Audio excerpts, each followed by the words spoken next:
What's going on, YouTube? Bacon here, bringing you another video. This one gonna be my week 5 match from VPL season 3. This week we're going up against my friend John, aka SCB, and the Canalave City Cherrims. Both sitting at 3-1 coming into this match, and again another in the division game. So big game here. Winner's basically a lock for playoffs, I want to say. I know it's early in the season, but that'd be a pretty big win for either of us on this end, especially getting to 4-1 this early in the season. We know John's a great battler. Won the whole league season 1, beat us on the way to the championship. I think that was something like a 3-0 in his favor. Basically just outplayed and really out-prepped me that game. And then season 2, we got the rematch in the same round, so the semifinal round.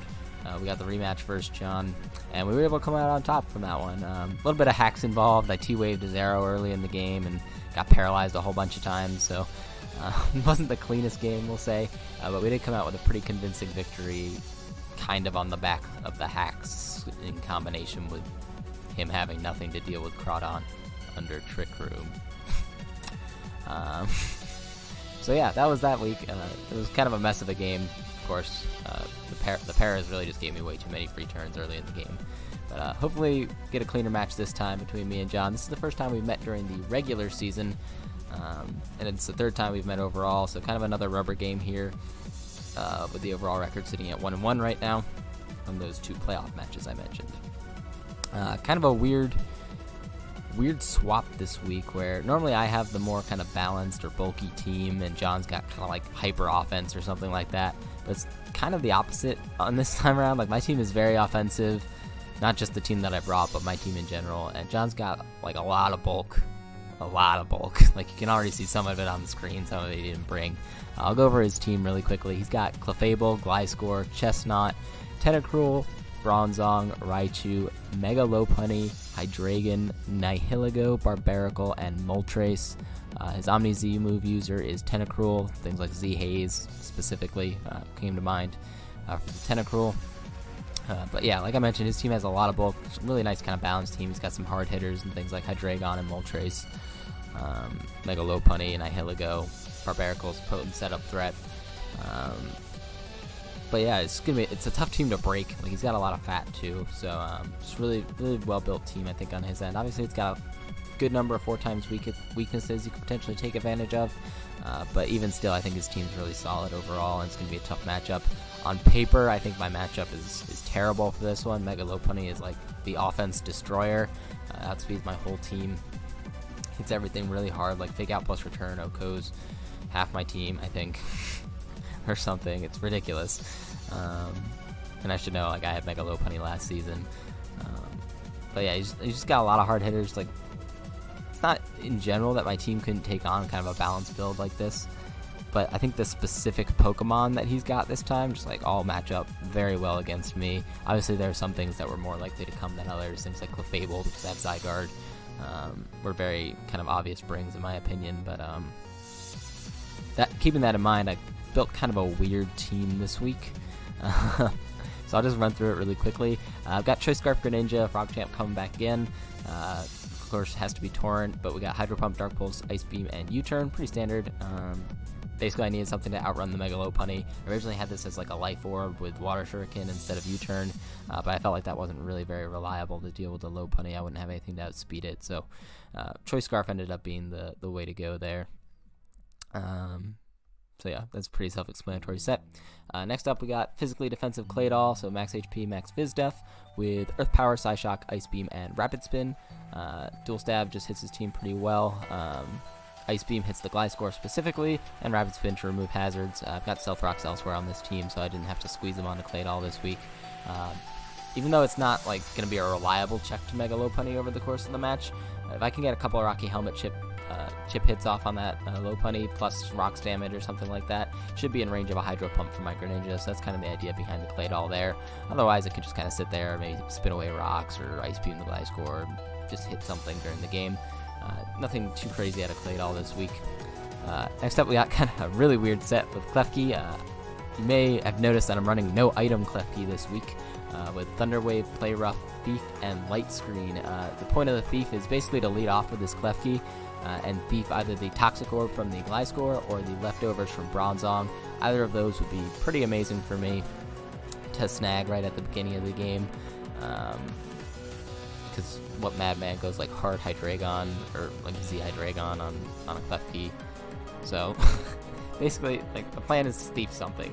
Yeah, great plan, Mark. Great plan. But we're gonna try to thief something. So we'll see how that plays out in a second here. Next up, we got Kingpin the Nidoking coming back. I believe it's come to every match since I've had it, but it's just a monster. Like Life Orb, Sheer Force in this case, Timid, not max speed, Timid with enough speed to outrun, I believe, no speed investment Tentacruel is what I was targeting with this one. Rest into HP, well, max special attack, rest into HP. Sludge Wave, Ice Beam, Fire Blast, and Earth Power. He really doesn't have good switch-ins to Nidoking. If I can get this in on like Clefable or Chestnut or even like Bronzong, he really doesn't deal with it very well. Fire Blast will two-hit KO, especially defensive Bronzong, even after leftovers plus another Protect turn and more leftovers. I should still be able to two-hit KO with a Fire Blast. Nidoking's just a monster. Like, it's so hard to switch into. Next up, we got Coco coming back again. Tapu Koko bringing the Electrium Z this week. Brave Bird, Hidden Power Ice, Wild Charge, and U-Turn. So the Electrium Z being for that Wild Charge can nuke Bronzong, especially defensive Bronzong with O-Code under terrain by Z Wild Charge. Clefable is a roll in his favor to get O-Code by the Z Wild Charge, so I think it's like a 20% roll to O-Code. Max Fizz Def Clefable with that. Max attack. Not too much speed, I was just creeping the Raichu on this end, so I had a good bit of HP. I could actually live a Fake Out plus return from Lopunny if I was at full. Not that I necessarily want to, but I could. Brave Bird being there for Chestnut, HP Ice being there for Gliscor, Wild Charge hitting pretty much everything else, and then U-Turn for Initiative. And last up here we've got Minior, Death Star the Minior coming to its first game of the season. Not a Shell Smash set, which is pretty much the only set of Minior you ever see anywhere. But in this case, I kind of needed something to switch into Moltres at least more than once. Like Z Hurricane Moltres if it came in on Klefki, or even Z Fire Moltres if it came in on Klefki, pretty much just got a kill. Or on Claydol for that matter. It pretty much just got a kill. And I didn't have many good ways of stopping that, because my normal kind of flying resist would be Klefki, which obviously doesn't appreciate fire moves. So we brought Minior this week just kind of to switch into that. Specifically, it can switch into a few other things as well. It's got Stealth Rock, Toxic, Earthquake, and Rock Slide, so I can get up hazards. I can Toxic things like the Chestnut. Could be pretty good for me. I've got Citrus Berry here because I didn't playtest at all. But I was thinking, like, if I eat my Citrus Berry and I get back above half health, that I would keep my shields up for him for the next turn. But we'll see in the match. That's not how that works. But I've got pretty much max HP, enough speed to outrun some things like Raichu after I get my shields down for him, things like that. And then the rest into attack just to hit harder. I didn't feel like the extra bulk was really worth it in this case. But kind of a jank Minior set. But Stealth Rock's being pretty nice in this game, especially if we brought the Moltres. Kind of had to have them. But as you can see, he didn't end up bringing the Moltres. He's got Gliscor, Clefable, Megalop, Bronzong, Hydreigon, and Chestnut. Not too surprised to see anything here. I was pretty sure he'd bring either Hydreigon or Moltres, but not both. So not too surprised at what I'm seeing here. Like, the three on the left were all pretty much must-brings, and they look like the first three things he put on his team. Chestnut makes sense to kind of deal with Micro Ninja, which has been doing pretty well to this point in the season. And then Bronzong is just kind of a good pivot for a lot of the stuff on my team. Can take a hit from Nidoking, which can't really be said for most of the rest of his team. But yeah, let's just get right into the match.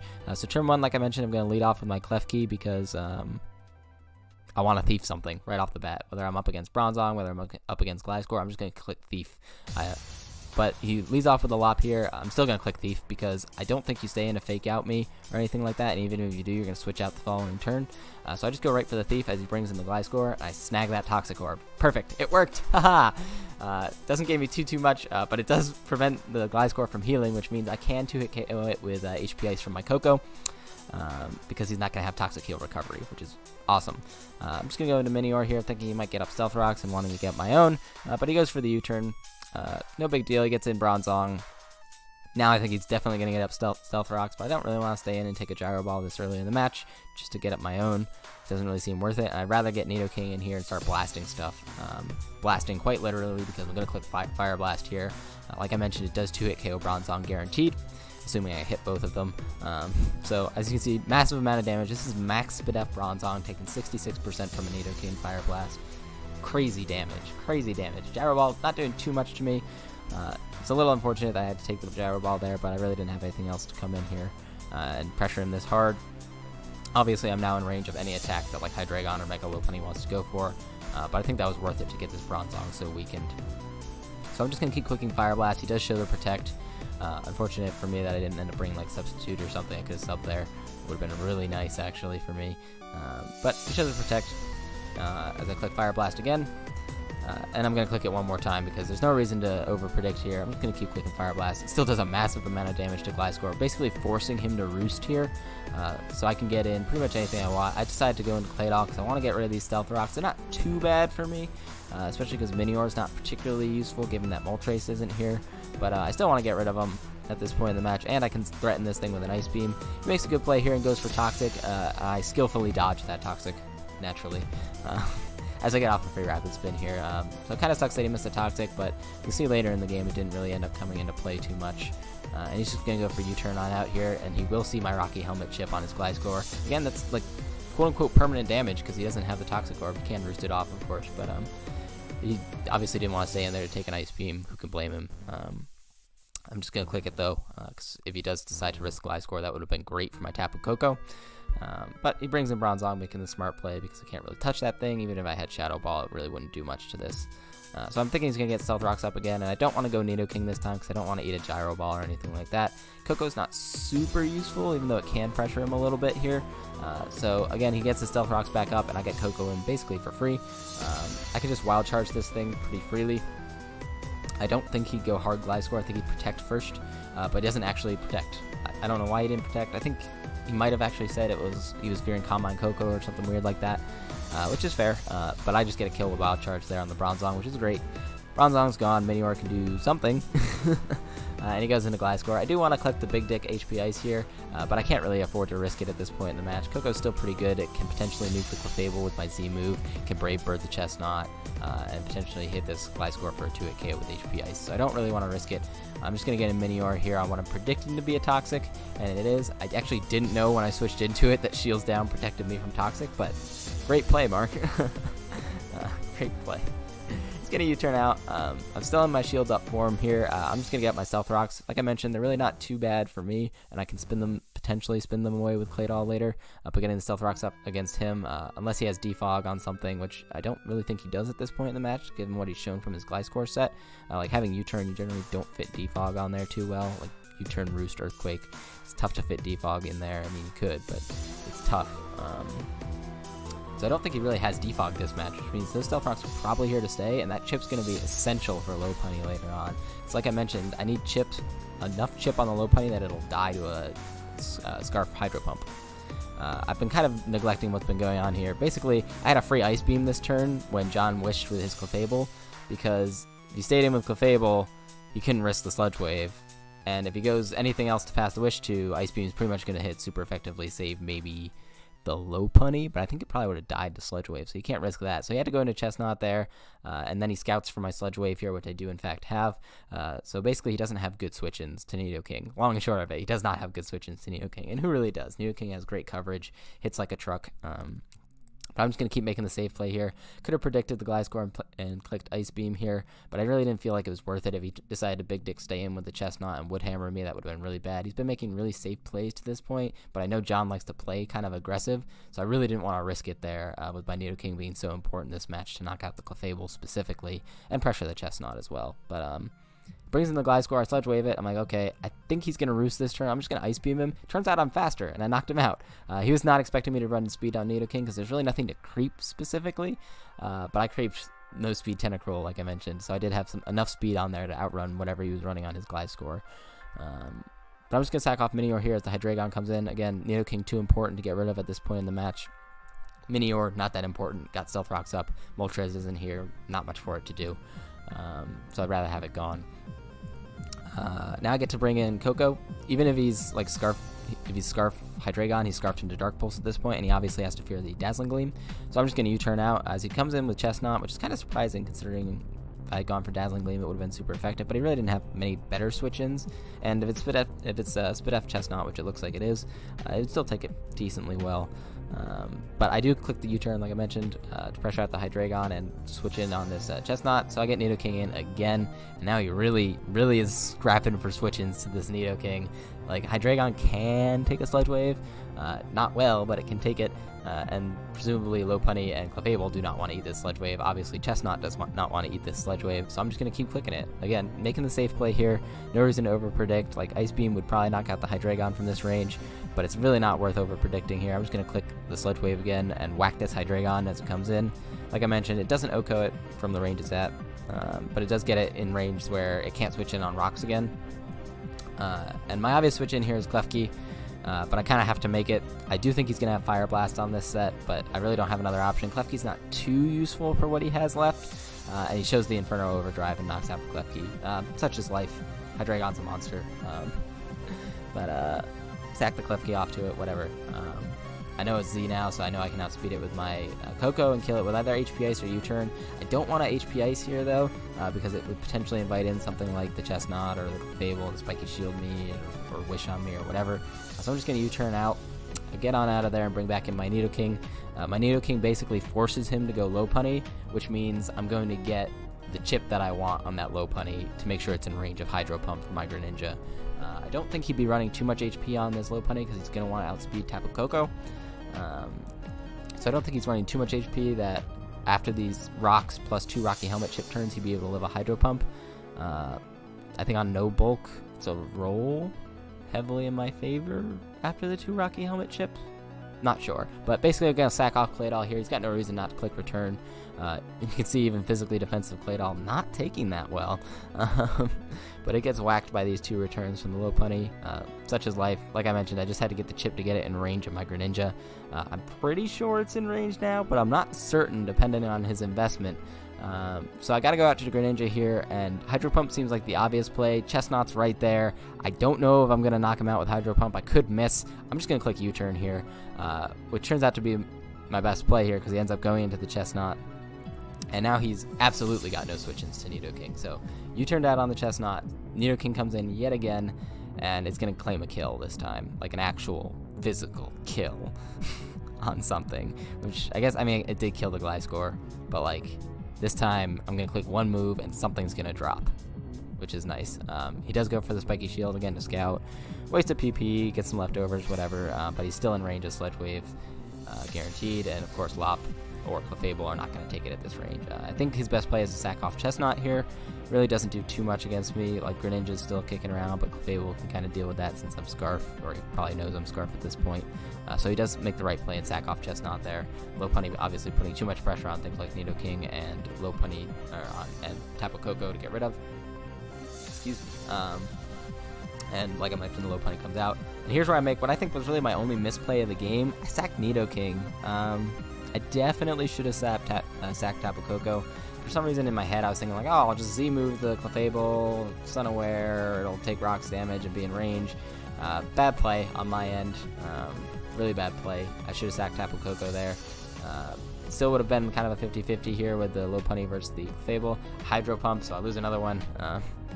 Another bad decision, but that one is a little more conscionable than anything else. I was thinking like I've U-turned the whole game. If I U-turn here, I lose if he stays in. So I really felt like I couldn't risk it. I clicked Hydro Pump. Such is life. We get in Tapu Koko on what I'm predicting to be a Wish from the Clefable because he's going to want to stay out of range of another Hydro Pump or a crit or anything like that. He goes for Wish, and I'm predicting him to go for Protect here, so I'm just going to Wild Charge. There's no reason to try and bird my Z move right now, especially because I still have so many turns of electric terrain left. So he does show the Protect as well, so I'm thinking, okay, Moonblast, Wish, Protect. He really actually wouldn't have had anything to hit my Nidoking, which is kind of why I got to bring it in hard earlier in the game.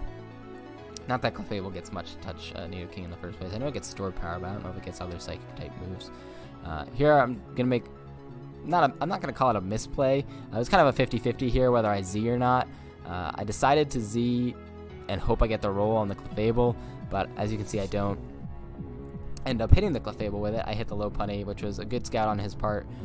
Like I mentioned, the roll would have been in his favor there to live, but certainly not something he would want to risk at this point in the match. And now without my Z, I really can't do too much to this Clefable. It can basically just Wish Protect stall me a little bit and be at full health by the time I'm dead, which is exactly what John's going to do because it's a smart play to make. Like, without my Nidoking, I can't break the Clefable now, which is unfortunate. It's really unfortunate. It was a great scout to go into low punny there and sack it off. I wanted to click the Wild Charge, but I lost if he just stayed in and Moonblasted me or something, or potentially lost. Well, I guess I didn't lose if he stayed in and Moonblasted me. Maybe it was the better play to Wild Charge there. I don't really know.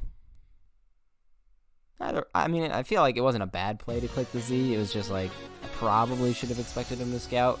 I don't know. I'm going to U-turn out here on what I'm predicting to be another Wish, just so he can stay at enough health to be out of range of Micro Ninja's Hydro Pump. And he does, in fact, Wish. My only play at this point in the game is to Ice Beam Freeze this Clefable. So you bet your butt I'm going to go for it. Always play for hacks, as Tyler says. Always play for hacks. I mean, in this case, I literally have no other play. I lose if I don't get the freeze. And I don't get the freeze. Like, what are you going to do? It's 10% Ice Beam Freeze. Like, what are the odds? It's 10%. But don't get the freeze. It's whatever. Really good game to John. I'm not going to be able to kill a Clefable with my my Tapu Koko here.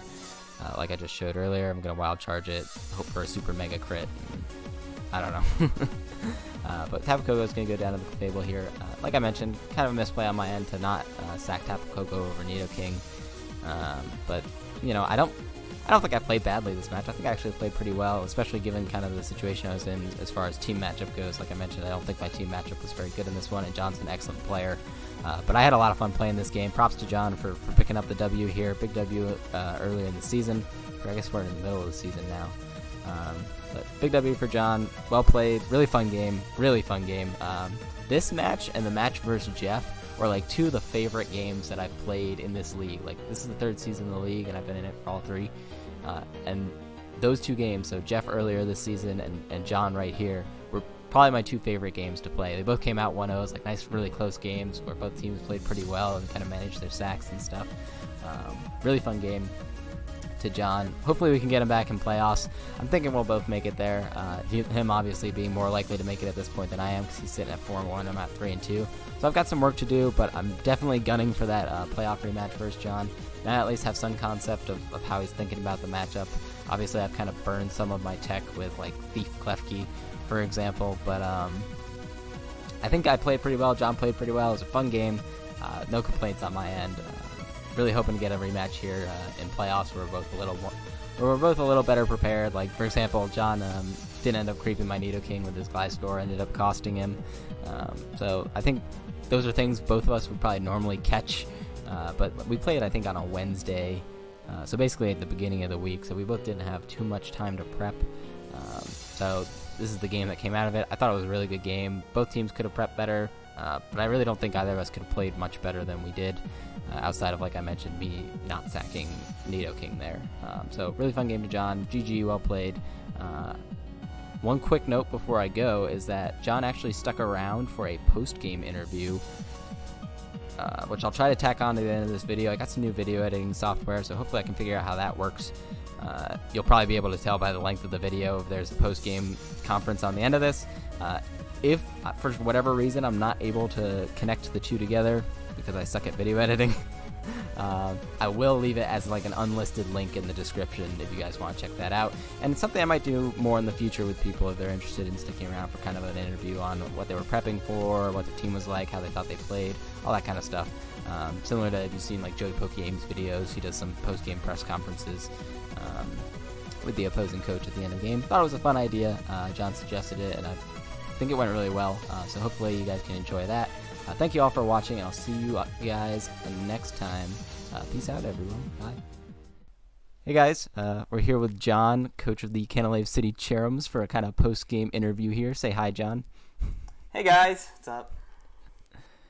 So, John, why don't you just run through your team really quick and kind of the main threats that you were concerned about this week and things like that. Yeah, sure. So when I started building, obviously I knew I had to start with Lopunny because like it's one of my main offensive breakers, and it just has a really good matchup on paper versus your team. I don't think anything naturally outspeeds it, so that's really cool. Yeah, it doesn't. Yeah. Yep. So that's where I started. And then I also added Hydreigon as my other special attacker. I was also debating Moltres, but I don't know. I just didn't like maybe like giving you switch into Coco repeatedly and like stuff like. I thought Hydreigon just lost less momentum overall, and like and then I immediately put the lure there for the Klefki because I didn't want you to have like Protect on it and like maybe like High Jump Kick and I Lopunny. It just doesn't work. So that's why I wanted that lure. Because you would more likely stay in with a Klefki on Hydreigon than a Moltres, right? Like, Yeah. Maybe like, right. I tank a Fire Blast or, I don't know, something like that. So that's why I wanted to build around that. And the rest kind of were just walls.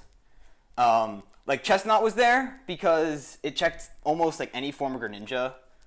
Yep. Like, which is good. And you brought Scarf, so it was actually like, really, really good. Because like, even like Scarf Ice Beam does like 40 or something because I'm max Spadef. Yeah, it really doesn't do much. For sure. So it was nice to have that as, and then it also was a good backup check to Coco if Gliscor got down. But I knew you'd have like Brave Bird. I envisioned Brave Bird, so that's why the Gliscor was there because if you were mixed Coco, it walled you forever because like max Spadef, HP Ice. What was your? Can I calc like right now quickly what like how much you do? Yeah, I think even uninvested HP Ice would still do about half, and you wouldn't have. Well, yeah, the plan was for you to not have poison here. Yes, if hypothetically I was poisoned, like it wouldn't even be a 2 KO. But like because you had the Thief, it actually was a good backup check to Gliscor because HP Ice would do like half or something. Right. Because like Dave's Life Orb HP Ices were doing like they weren't OHKOing me. Like that's how crazy it was. Yeah, they do a lot of damage, but I figured if I couldn't get the Oko anyways, I'd rather have all the physical investment for Clefable and Bronzong. Yeah, that's smart. With the Z move. Because definitely smart. Because you did get that kill on Bronzong early, which was good for you. Yeah, I actually didn't calc there, and I was like, oh, maybe I was thinking you'd protect. I should have protected the first. So I was like, I'm just gonna click Wild Charge because I think he's gonna protect, and I didn't think. Next turn? Yeah, and I didn't even think. Or I was actually going to HP Ice the next turn. No, the second I sacked it, I'm like, wait, I should have protected just the scout. Yeah. Well, when I clicked Wild Charge, I was expecting to protect, and I was also expecting, like, Wild Charge wouldn't even kill at that range. So I was, like, a little worried when I saw you stayed in and didn't protect. I was like, oh, no, is this going to kill him? Is going to whack me with Gyro Ball? No, I calced it after. I think you killed Spadef Bronzong no matter what, but, like, I don't know why. I think I didn't click it, because in the back of my head, I was afraid of some Calm Mind Coco, and I'm like, what? I considered Calm Mind Coco this week. The problem was just Lopunny. Like, exactly. It always came in. Fake Out plus return, pretty much being able to KO me was not great. Yeah. So it's basically my team for the most part. Do you have any questions about? I think if I was gonna make a new team, I'd make a team a little less weak than Nidoking, because if you had it out on any Mon that wasn't Lopunny or Hydreigon, it could just kill anything, no matter what. I couldn't do anything. Yeah, I actually didn't have Neoking on the original build, and I was like, well, well, I was sitting there like, well, Lopunny outspeeds me, Moltres outspeeds me, Hydreigon outspeeds me, and I thought those were all like kind of likely brings. I didn't think you'd bring both Hydreigon and Moltres, but I expected one or the other. Wait, were you Earth Power last build? Oh, I have your team right here. I can look. Yeah, I had Earth Power. Okay, good. Because if you're a Thunderbolt, that would be different. But like, yeah, this was the set this was actually in prep. This was literally the main set I was afraid of. Because you don't need rock. If you would run rocks or sub, that's better for me. Because like, no Sludge Wave. Chestnut always lives at full. We saw it only do 60 after the Wish. Remember? Yeah. So like, was that an Ice Beam? I think that was an Ice Beam. Yeah, that's what I'm saying. So like, if you didn't have Sludge Wave, I could always live from full and kill you back with Woodhammer. Yep. So like, I would take that trade. But because you had Sludge Wave, I was always forced to switch because it killed. It was a roll at full. It did like 90 to 1. Like, yeah, it's like I'm not staying in to risk that. Yeah, I was mostly Sludge Waving because I'm like, well, if he stays in and he lives, like Greninja's in a much better position. Oh, true. But even like Clef with no investment could like wall Greninja. Like, the Hydra didn't even 2 KO on the Switch. That was... Yeah, I changed it last minute. I had Life Orb Greninja originally. No, but then Lopunny... Would Life Orb Water Shuriken killed at 50? Just wondering, or probably not? Life Orb Water Shuriken would only have killed low punny at like 40, so it wouldn't have killed at the range you were at. Yeah, so so I think Scarf was better in the long run, Mm-hmm. but it did make me a little weaker to Clefable, which is something I Yes. didn't really patch up Right. in the end. But yeah. Because then you would have 2 KO'd me on the Hydro switch in. But, Right. Mm-hmm. Right. Because Otherwise, no, like I don't what's think either of us played poorly or anything. No, Like on your end, I the think- bad I thing think the was one the thing- I slow think- glide score. Wait, what were you saying? You can finish. I cut you Like off. on your end, the only bad thing I really noticed was the slow glide score. But that comes with bad prepping, which was gonna happen Yeah. because we played so early in the week, and like Yeah. we both Yeah. didn't like do as much prepping as we probably could Right. have. I think the one play that I would take back is sacking Nidoking over Coco. For some Yeah. reason, I had in my head like, oh, I'm just gonna Z the Clefable, it's gonna be fine. But I didn't really consider like the not having the Z or whatever you could protect or something like that. Yeah, because I was I just hadn't unaware. really So if I thought came in about on rocks and like I didn't protect, like you could have probably killed Right. me at that range. Yeah, that was what's in my. I'm like, oh, he's unaware. He'll come in on rocks. He'll be guaranteed in range of the Z move. But I wasn't thinking about like you already showed Wish. I wasn't thinking about protect with the Wish for whatever reason. You mean, like, And then the also most kind of common like move being you able to pack. the idea of being able to scout for the Z move by going into low punny. I almost clicked regular wild charge there, but I don't think I lived a Moonblast from that range after wild charge recoil. So I think I had to click the Z move there. Or I just Okay. lost. Yeah, I see what you're saying. I mean, I guess in theory I probably should have just clicked wild charge instead of clicking the Z move, because if you stayed in and killed me, then Clefable was in No. range of Hydro Pump. I don't think it is. How much? Oh, I have the replay here. Let me see. So, no, I don't think so because I have protect and leftovers, and wild charge only did what, like half? No, it did like 40. That's true. Did It only 46. did like half actually. Yeah, so you did 46. I protect, and then Greninja's only Yeah, did like it wouldn't have been 46 enough too. anyways. I still would have had to freeze you. Yeah, your only game plan was freezing me. And then I probably would have also had to freeze low punny because I don't think it would have been in range of an ice beam. even at, Oh, like, you're not 40% Protean, whatever. right? Yeah. Despite what the damage calc will tell Well, you. no. Because if you froze me, then you could have switched out and then gone back in Greninja and clicked Hydro and wristed off that. Right. That was the only play at the end there, was to try and freeze the No, I Clefable. respect that. That was definitely your best possible play, was to go for the freeze. No, but I think that was mostly like if you look at the battle, most of it's just me dancing around Nidoking and like doing these Yeah. really weird switches, and because I had to like be creative with it. Yeah, 'cause- when you wished into Chestnut, I was like, he's not going to stay in with Clefable. He's going to try to pass this wish to either Gliscor or Chestnut. So I'm like, I'm just going to Ice Beam. And then if he goes Chestnut, I have Sludge Wave. So I didn't care. No, exactly. I'm like, he can just click Ice Beam. There's nothing I can do. So I was Yeah. banking off you not having Sludge Wave and just having Ice Beam. Sludge Yeah. Wave was too important for Clefable. Like if it was Calm Mind Clefable or something. Oh, right. I Like- forgot. I have a Clef, yeah. So you need that. You need I don't Sludge think it would Wave. have OHKO'd you if you were +1, but it still would have pretty close to OHKO'd you. And I don't know if I could've kill you revenged with back, something like, else. anyway. Yeah. I mean, unless you ran like Stored Power or something. Like a cheeky Cosmic Power, Stored Power set or something like that. And I'm also surprised, like, Claydol, even with max defense, is really bad. It's like 40 from low punny return. Yeah, it really didn't. I mean, The it chip did was what good, it though. was No, the supposed chip was to, I good guess. because then Yeah. it put me in range or Greninja, like, Hydro or something. Right. 'Cause I don't know if like, I die from full. I just didn't have a good anything for low punny on my team. It's not necessarily the build. It was more just like No, I it's looked your at my team in team and I was general. like, what am I supposed to do defensively for low punny? I had nothing. Well, yeah, because your team is more offensive this season, so, like, you got to be creative. I think that was a really good Claydol bring. Just getting chip on low punny is nice. Yeah. And, like, And in the end, it got you in range of the Hydro Pump. Exactly. I just sacked the wrong Pokemon. Yeah. So, Literally, exactly. It did what it was supposed to do. It got up rocks. It got chip on low punny. So, like, you can't really ask for more.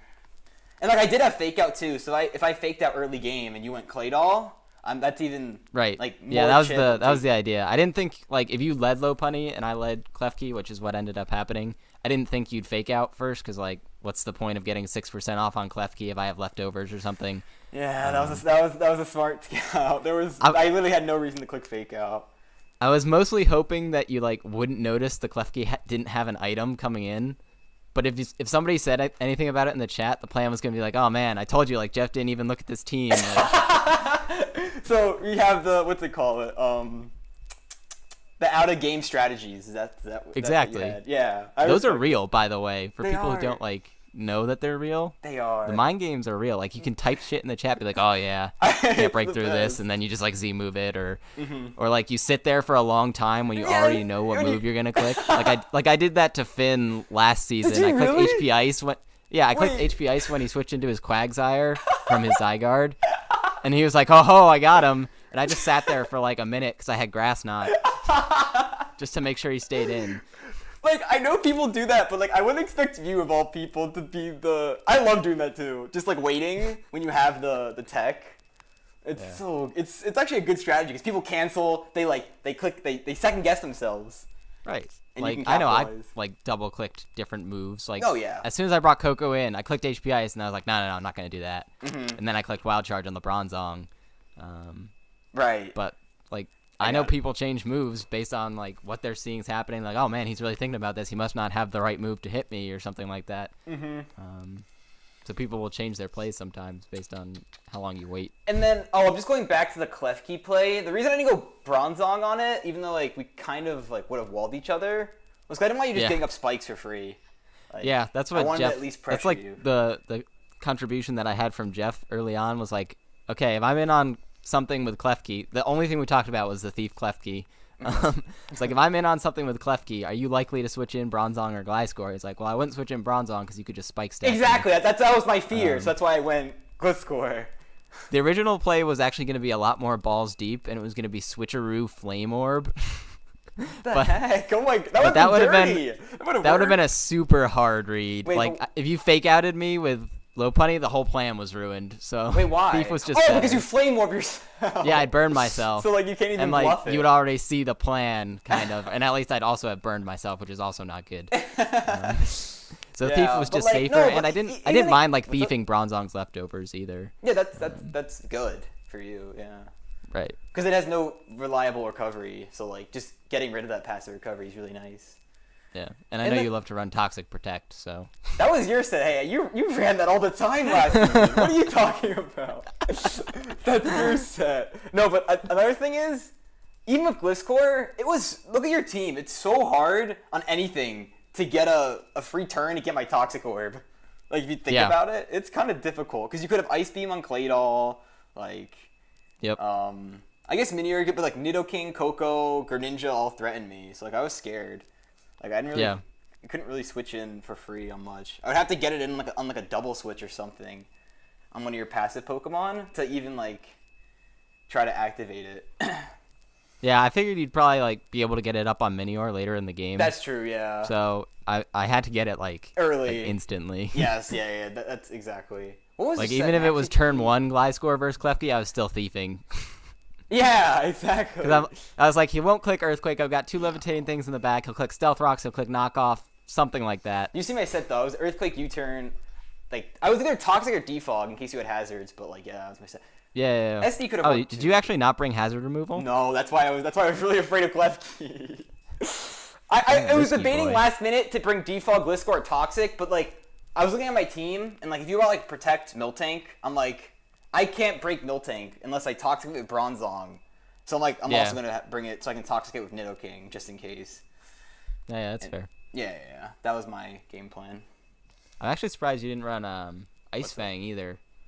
For Zygarde? For Zygarde. No, Yeah. I mean, you had the Clefable, I guess. Clef so it walls, didn't really matter. because I played Finn season 1 and he had the Clef, and even like it walls every single set of Zygarde, every single set. Yeah. Because they even ran Z Steel, and I can wish on the Z Steel and then wall it indefinitely. Yep. Like, there's not many sets. There's actually I think only like Sludge Wave, like Max Special Attack Life Orb. No, that Oh didn't yeah, get max Z- special attack. I actually considered a weird kind of special attack invested with like Sludge Really? Wave and No HP way. Flying or something. Oh weird. my god! See, that would have been so But cool. I thought that was too much, and it was still like not that good versus you. No, There's it's not. potential for like Yeah. Hydreigon. It's really- like really if I'm not running situational. DD, Hydreigon's a problem. So Yes, yeah. And I crept my Hydreigon just for Zygarde, just in case you were like Bandit or something, and I came in later. But yeah, Bandit's not too bad, I guess, in this matchup. No, Against it's Geek probably your compared best to Low option in Plains, this so- one, for sure. Yeah. 1,000 arrows, like, if rocks are up, can Clefable take 1,000 arrows plus rocks? I mean, you got Witch and Protect, I guess, so you could probably protect out of range. Yeah, wait, that's actually a good point. So, Choice Band, Clef with rocks up. I have this set right here. So I come in at 88, I take like 45 to 53. Yeah, I could protect, but then if I protect and you switch, then I have a Clef at half. Yeah, like, and it can't come in later. and Like it if I can't go come in hard later. Nido King. Yeah, like I did. exactly. So that would have been another good option. But I think that's kind of everything. I think we covered it all, unless you have any last words to say. No, it was a fun fight. It was. I think it was one of the better battles of the season. Like honestly. Yeah, like it was one of the clean. Like it was clean. I don't think we had any like No crits hacks or anything. Not really. No. Or like there was a U-turn crit from Gliscor. It did like 12% to Minior or something. But, like, No. So sad. Minior was basically sacked later, anyways. Yeah. Yeah, it was a nice clean game, and like nobody did anything too stupid. No. I guess I had fun. Yeah, it was a good time. that was a good. It Game. was always fun battling you. What's our record? I think we're 2-1 now. Yeah, we're 2-1 now. We're 2-1. Yeah. I have the biggest victory still, though. You wait. No, mine was playoffs too. Well, I mean, like in terms of like the game itself. Oh, okay. But that was a little bit hacks related. A Yeah, lot of yeah. bit hacks related. So we'll chalk that up to that. Yeah, I think in general you just had a good matchup versus me. I think I did. I think Like, if I was I sitting prepped here better going, for like, Nido what King am I next supposed to time, It'll do? be even better. But yeah, what were you saying? Sorry, I cut you off. No, that's fine. I was just sitting here like, what am I supposed to do? Like, how am I gonna break through? No. I knew Clef and Gliscor were coming. I was pretty sure Chestnut was coming. Mm-hmm. And I was like, how am I supposed to? What am I gonna break through this with? Because like I don't know. I think I just had the right Mons. You had to be creative. I think you had to be creative with your team. That was. Yeah. If you had brought standard sets, it would have been worse. I think for you. Yeah. I would have got body bagged if it was Yeah. like standard team. Mm-hmm. I just got a big. I'm telling you now. I'm gonna bring better Mons for Nido King next time. This was rough. Having it coming every time and having to pick them on the sack. Oh, it was fun though. Yeah, for you. All right, but yeah, thanks for having me on, Mark. That was Yeah, good. thanks for Glad I stopping could by recap. for the post game. Yep. All right. See you guys. Bye-bye. Bye guys.